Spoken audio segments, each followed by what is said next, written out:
नमस्कार दोस्तों, हाजिर हूँ मैं अपना यूट्यूब चैनल एस्ट्रोलॉजी आकाश दीक्षित में आप सभी का स्वागत करता हूँ। आज फिर से एक नया विषय लेके आप सभी के समक्ष उपस्थित हुआ हूँ। आज का है शुक्रदेव का 12 भावों में फल उपाय। स्वराशि कौन सी है, मूल त्रिकोण राशि कौन सी है, नीच राशि कौन सी है, रत्न कौन सा पहने, और शुक्रदेव एक राशि में कितने दिन तक रहते हैं, उनके मित्र ग्रह कौन कौन से हैं, शम ग्रह कौन से हैं और शत्रु ग्रह कौन से हैं। चलिए हम वीडियो की शुरुआत करते हैं। तो ओम गणेशाय नमः, ओम गुरुवे नमः, ओम रामाय नमः, ओम नारायणाय नमः। ये एक कुंडली है, यहाँ मैंने 12 भावों में 12 जगह शुक्रदेव को बैठाला है। सबसे पहले हम बात करेंगे लग्न में शुक्रदेव। जब लग्न में शुक्रदेव बैठ जाएंगे तो ऐसा जातक लंबा चौड़ा, उसका रंग साफ होता है, उसकी आंखें बहुत अच्छी होती हैं, उसको स्त्रियां जल्दी पसंद कर लेती हैं। अब बात करते हैं यहाँ पर, अगर यहाँ पर लग्न में ही 2 नंबर और 7 नंबर लिखा होगा तो ये शुक्रदेव मालव्य नाम का एक राजयोग का निर्माण करेंगे, जिससे कि आपको सुख, समृद्धि, ऐश्वर्य, मान, सम्मान, पद, प्रतिष्ठा, आपकी स्त्री सुंदर होगी, एक अच्छे ख़ानदान से होगी। क्योंकि शुक्रदेव लग्न में बैठ के 7वें घर को देखेंगे। जब यहाँ पे वृष राशि होगी या तुला राशि होगी तो 7वां भाव मंगल का पड़ेगा, तो आपकी पत्नी सुंदर हो सकती है, आपको ससुराल से लाभ हो सकता है, आप व्यापार कर सकते हैं, आप फिल्म इंडस्ट्री में जा सकते हैं। ये बात जब की है जब लग्न में वृष राशि हो या तुला राशि हो। बात करते हैं नंबर 2 भाव की। ये हमारा धन का, कुटुंब का, वाणी का, पुरस्कार का और खान पान का भी। ऐसा जातक बड़ा शौकीन मिजाज का होता है, उसकी वाणी बहुत अच्छी होती है, वो गायन के क्षेत्र में अपना नाम रोशन कर सकता है। ऐसे लोगों को देखा गया है कि भाषण बहुत अच्छे देते हैं। राजनीति में ऐसे लोगों को लोग बाग सुनना पसंद करते हैं। ऐसे लोगों को जब दूसरे घर में शुक्र होता है तो ऐसे जातक या जातकाओं की वाणी बहुत प्रखर होती है, उनकी आंखें बहुत सुंदर होती हैं। चलिए बात करते हैं हम तृतीय भाव। तृतीय भाव हमारी छोटी यात्राओं का, छोटे भाई बहनों का, हमारे लेखन कार्य का, कम्युनिकेशन का और हमारी पत्रकारिता का। यहाँ तृतीय भाव में शुक्रदेव बैठ के एक छोटे भाई बहन का योग बना देंगे। ठीक है, आपसे छोटे भाई बहन होंगे, आपसे उनकी खूब बनती होगी। आप लेखन के कार्य में अपना कैरियर चूज़ कर सकते हैं, आपको छोटी मोटी यात्राएं होंगी, भाग्य का लाभ मिलेगा। ठीक है, क्योंकि तृतीय भाव में शुक्रदेव बैठने से आपके लेखन कार्य में अच्छा काम करेंगे। अब बात करते हैं 4th हाउस की। चूँकि ये 4th हाउस यहाँ बैठेंगे शुक्रदेव तो ये दिग्बली हो गए, यहाँ पे अत्यधिक इनको दिग्बल प्राप्त होता है। यहाँ ये 4था भाव हमारा माता, भूमि, भवन, वाहन, गाड़ी, सुख सुविधाओं का होता है। यहाँ पे एक से ज़्यादा वाहन बना सकते हैं, एक से ज़्यादा आपके पास प्रॉपर्टी होगी, सुंदर गाड़ी होगी, जितनी भी ऐश और भोग की चीज़ें हैं वो सारी शुक्रदेव अपनी दशा अंतर दशा में आपको यहाँ दिलवा ही देंगे। क्योंकि दिग्बल होकर वो 10वें घर को देखेंगे।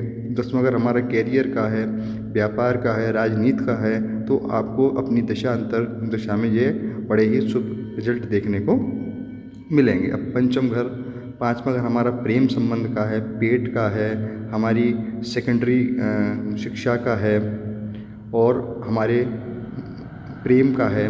तो यहाँ पंचम भाव में बैठ के शुक्रदेव बड़ा अच्छा ही रिजल्ट देंगे। आपका प्रेम प्रसंग हो सकता है, आप प्रेम विवाह कर सकते हैं, मगर प्रेम विवाह में एक शर्त होती है कि पंचमेश और सप्तमेश की युति होना या दृष्टि संबंध होना, तभी हम प्रेम विवाह के लिए आगे जाके हम सोच सकते हैं। पंचम घर हमारा पेट का होता है, पंचम घर हमारा मनोरंजन का होता है। ऐसा जातक फिल्म इंडस्ट्री की लाइन में अपना कैरियर बना सकता है, अच्छा खासा पैसा कमा सकता है, क्योंकि 5वें घर पे बैठ के वो 11वें घर को देखेंगे तो लाभ के साधन खोलेंगे, इच्छा पूर्ति होगी, अपनी दशा अंतर दशा में बड़ा ही शुभ रिजल्ट देखने को मिलेंगे। बात करते हैं हम शुक्रदेव की 6ठे भाव में। अब चूँकि ये रोग, रिपु, ऋण, कर्जा, दुर्घटना का भाव, मगर कुछ ज्योतिषाचार्यों का मत है कि शुक्रदेव 6ठे भाव में भी अच्छा फल देते हैं, क्योंकि 6ठे भाव रोग, रिपु, ऋण, कर्जा, दुर्घटना, मुकदमा का तो है ही है, मगर यहाँ बैठ के शुक्रदेव आपको एक अच्छा आलीशान मकान देंगे, गाड़ी, बंगला, घोड़ा, सब कुछ चूँकि यहाँ बैठेंगे तो यहाँ कालपुरुष की कुंडली में कन्या राशि बनेगी। कन्या राशि में शुक्रदेव नीच के होते हैं, नीच के होते जरूर हैं, मगर वो नीच के इस वजह से होते हैं क्योंकि ये भाव गलत है। राशि गलत नहीं, ये भाव गलत है और अपनी उस भाव की अशुभता को कम करते करते वो अपनी नीचता में आ जाते हैं। रोग, रिपू, ऋण, कर्जा, दुर्घटना, मुकदमा से आपको बचाएंगे। बस हाँ, यहाँ एक चीज़ का ध्यान रखिएगा कि अपने चरित्र को खराब मत कीजिएगा। स्त्री और लड़कियों से हमेशा दूर रहिएगा। अगर आपने गलत काम किए तो ये फिर आपको जेल यात्रा, रोग, रिपू, ऋण, कर्जा, दुर्घटना, मुकदमा में डाल ही देंगे। अब बात करते हैं सप्तम घर। ये भी शुक्र का पक्का घर होता है। यहाँ जब शुक्रदेव बैठेंगे तो व्यापार में सफलता, अगर पति की कुंडली है तो पत्नी, पत्नी की कुंडली है तो पति सुंदर, सुसज्जित, वेशभूषा में अच्छा, एक उच्चाधिकारी होता है, या व्यापार में उसको नाम फेम सब कुछ मिलता है, क्योंकि चौथा घर और सातवें घर में शुक्रदेव को अच्छा माना गया है। चूँकि माना तो 12वें घर में भी गया है, मैं आने वाले अभी भावों में आपको बताता हूँ। अष्टम भाव हमारा मृत्यु तुल्य कष्ट का है, गुप्त विद्याओं का है, गुप्त जगहों का है। तो यहाँ शुक्रदेव बैठ के अच्छा ही करेंगे, खराब फल नहीं देंगे। आप एक एस्ट्रोलॉजर हो सकते हैं, आपको गुप्त विद्याओं का ज्ञान हो सकता है, क्योंकि अष्टम भाव पे बैठेंगे तो दूसरे घर को देखेंगे, अपने पक्के घर को, तो धन, कुटुंब, वाणी से आपको लाभ प्राप्त होगा। अब बात करते हैं शुक्रदेव की नवम भाव में। जब नवम भाव में शुक्रदेव बैठेंगे तो पिता से सुख मिलेगा, ठीक है, तीर्थ यात्राएं होंगी, ठीक है, आपका भाग्य साथ देगा। और नवम भाव में बैठने ठीक सामने तीसरा घर पड़ेगा तो छोटी मोटी यात्राएं आपके साथ, जो कि यात्राएं आपको लाभप्रद होंगी। अपनी दशा महादशा में ये बहुत अच्छे रिजल्ट देखने को देखे गए हैं। दसम घर में जब शुक्रदेव होते हैं तो ऐसे जातक का व्यवसाय बहुत अच्छा चलता है, ऐसा जातक राजनीति के क्षेत्र में बहुत अच्छा कार्य करता है, ऐसा जातक कोई भी कार्य करेगा वो उसको सफलता ही हाथ लगेगी। क्योंकि बस हमको ये देखना है कि किस भाव में, किसी भी भाव में कहीं वृष राशि या तुला राशि तो नहीं पड़ रही है। अगर केंद्र में वृष राशि या तुला राशि होगी तो ये मालव्य नाम का राजयोग बनाएंगे, जो कि वो बहुत ही ज़्यादा शुभ माना गया है। 11वें भाव में ये हमारा इच्छा पूर्ति का भाव है, लोकसभा में इलेक्शन जीतने का भाव है, बड़े भाई बहनों का भाव है, आय का भाव है, हमारी इनकम कितनी होगी वो सब हम 11वें घर से देखते हैं। तो शुक्रदेव यहाँ बैठ के अच्छा रिजल्ट देंगे, आय में वृद्धि करेंगे, बड़े भाई बहनों से लाभ मिलेगा।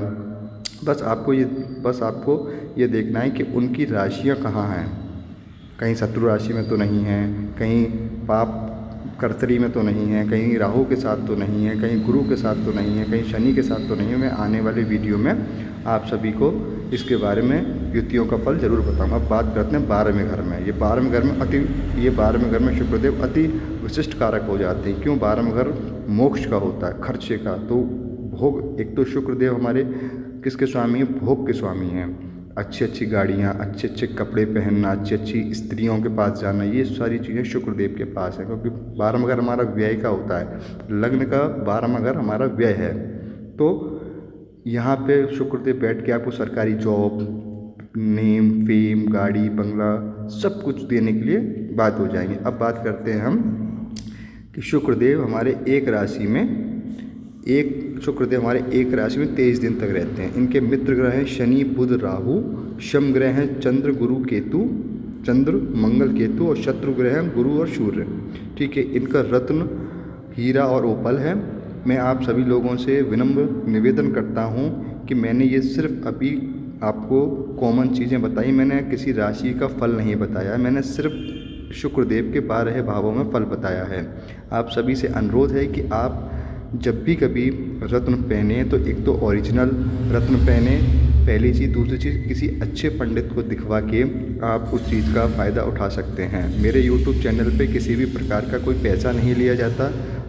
अगर आपको स्टोन चाहिए तो हमारे यहाँ पे नंबर 1 क्वालिटी के स्टोन मिलते हैं, और आप लोग चाहें तो कुंडली का एनालिसिस करा सकते हैं। मुझे मेरे इंस्टाग्राम पर मैसेज कर सकते हैं, जो कि मैंने अपने लिंक में दे रखा है। धन्यवाद।